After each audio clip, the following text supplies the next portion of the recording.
The restoration of the Chief Justice of Pakistan brings hope of a new beginning.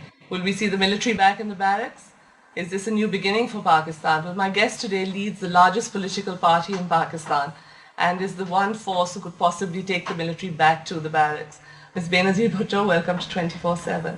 Thank you. Right. Well, everyone's smiling. I haven't stopped smiling since the judgment came out. Now, you had said earlier that you were open to negotiation, that you would be willing to actually talk with General Musharraf, to see a way forward.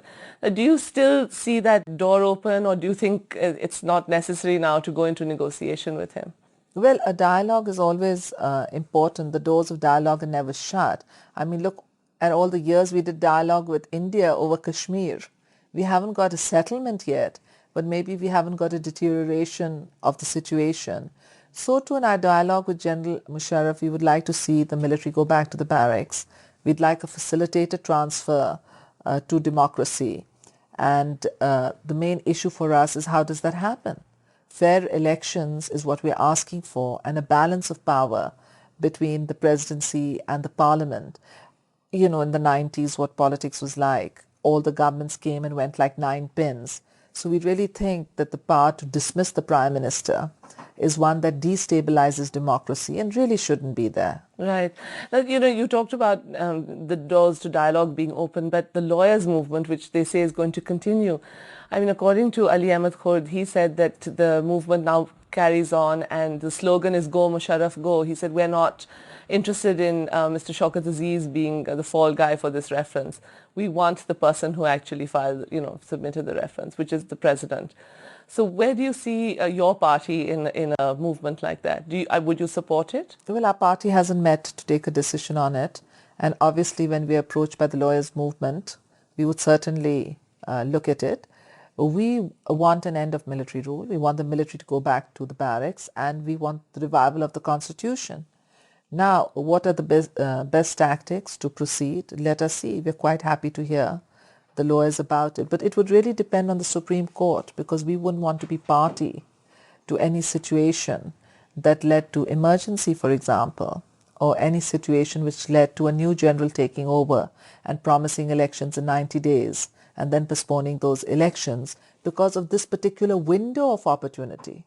We're now in the run-up to the elections. If somebody had told us a year ago or 2 years ago or 5 years ago, it was a different situation. So yes, we would like a peaceful political transition to democracy. We've been fighting for that. I remember as a young child distributing badges against Ayub Khan's military dictatorship. So I'm against military dictatorship and have spent a life fighting it. We are willing to look at these proposals. So you'd look at joining the lawyers' campaign once, your party would meet and then they'd take a decision. And when we are approached as to what exactly is to be done. Okay, because they're all very sort of euphoric at the moment. The lawyers' movement actually fired the imagination of the nation. It brought everybody out onto the streets. It in a way did what the political parties recently have not been able to do. So do you feel that there's something missing in the political parties? There's some sort of message that's missing, or there's a leadership vacuum in Pakistan? I know that's what you're saying. And the way I look at it, yes, there is a leadership vacuum in Pakistan, undoubtedly, because the leaders of the two major parties are out of the country. But the way I look at it is that the lawyers' badge brought something that political parties couldn't, because political parties are partisan.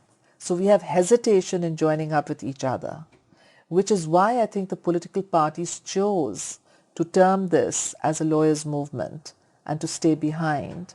Because under the lawyers' movement, people from all political parties could gather, including the government. After all, the PMLQ appointees in the prosecutors department, assistant advocate generals, etc., prosecutors, they were resigning too. That's right. So it was done. If it was a PPP movement, you wouldn't have seen the Q or the MMA, or if it was MMA, PPP would have felt hesitant. So we needed a platform to unite civil society and the political parties. In a political thing, civil society can't take part. So even NGOs can take part in a movement for the independence of the judiciary. So in that sense, the continuation of the lawyers' movement is important, because it's a badge or a symbol around which we gather. But I do want to say that it would not have been possible without the political parties. I want to here remember all those families who gave their husbands and their fathers on May 12th. Absolutely. In Karachi, I want to remember all those families who gave their loved ones in Islamabad on July 17th. This movement picked up momentum because there were the brave sons and daughters and fathers and husbands of this land who came forward. And I think of their children now that they are no more in the world. Yeah, no, it was obviously it was really tragic what happened in Karachi and Islamabad, and as you said, the political parties were there; they were at the back. But now, if this movement Giving the sacrifices. giving sacrifice and playing an important role, but there's been some criticism because people feel that the role could have been greater. It could have been a much bigger role, and now I think. Well, I want to ask you, who gave a bigger role than sacrificing so many workers? Give me one person or one party. People the MQM jump up they and say want they to they want to take the credit from Yeah. those that deserve it. I don't want the credit. But I think that our workers belonging to the working classes, belonging to lower middle class families, they really played the crucial, not just ours, but even those in proportion of other democratic parties. And it's very well, to take the cream and say we did everything, but just let's be specific. Which senator of which party got bludgeoned on the head? Absolutely. Other right. than a Yeah. senator of well, the PPP. Lateef Khosa, yes. Which scores of party workers were killed other than the PPP? Which scores of people ended up in prisons from Pindi to Miyawali and died in prison like our worker Sarmat in Gujarat? So I do respect the sacrifice of others, but I expect them to acknowledge the sacrifice of the humble PPP worker who rallied to the cause of the lawyers' movement to see the restoration of the Chief Justice. I don't think anyone's taking away from the sacrifice. I think what people are talking about are the numbers, that the numbers could have been greater. And so people are wondering now that if this movement does convert into now a movement to remove President General Musharraf, how large would the People's Party role be in that movement, or all the political parties for that matter? I think that's what people are looking for Well, now. as I said, that we have certain objectives. We haven't reached any settlement with General Musharraf, contrary to what is being said. I know the PMLQ loves to say that, because of the cases, she's going to come and we are going to have her in our little camp. But the fact of the matter is that the cases are 10 years old. And if I wanted to settle on the cases, well, I would have settled in 99 or 2000 and got my husband out. I've been fighting for the rights of the people. And I believe in democracy. I believe it leads to development. It leads to the emancipation of women. It protects the minorities, the weak and the dispossessed. And that's what I'd like to see in Pakistan. Well, they're calling it the mother of all deals. But we're all waiting. We're all waiting to see what the terms of the deal are. Yes. But again, you're sitting outside of Pakistan, and Mr. Nawaz Sharif is sitting outside of Pakistan. So again, as I said, the people feel there's a leadership vacuum in Pakistan.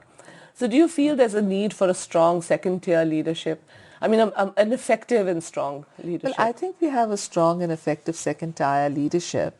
After all, when there's a vacuum of 10 years, people have had all the opportunity possible who are in Pakistan to have made a name for themselves, especially when they had platforms of Mr. Nawaz's party and mine.